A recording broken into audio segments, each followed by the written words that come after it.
মেঘ থেকে তোরা করিসনি ভয়, আড়ালে তার সূর্য হাসে। বন্ধুগণ, শুধু ইউএস থেকে তথা আমেরিকা থেকে প্রেরিত অ্যাওয়ার্ড, সম্মাননা, পুরস্কার যাই বলি না কেন, এটা আমরা অলরেডি হাতে পেয়েছি। কৃষাণ টিভির মাইলস্টোন পূরণ হয়ে গেছে, আলহামদুলিল্লাহ আমরা হাতে পেয়েছি। তো কথা দীর্ঘ না, এর মধ্যে কি পাঠিয়েছে আমেরিকানরা সেটা খুলে দেখব বিস্তারিত। আমরা কৃষাণ টিভি অফিসে গিয়ে দেখি, সাথেই থাকুন আপনারা বন্ধুগণ।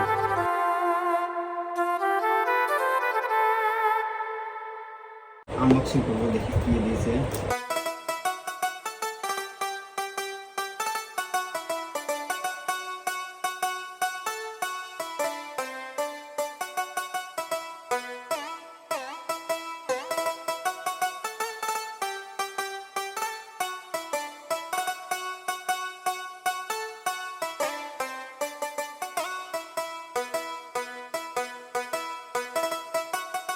মেঘ থেকে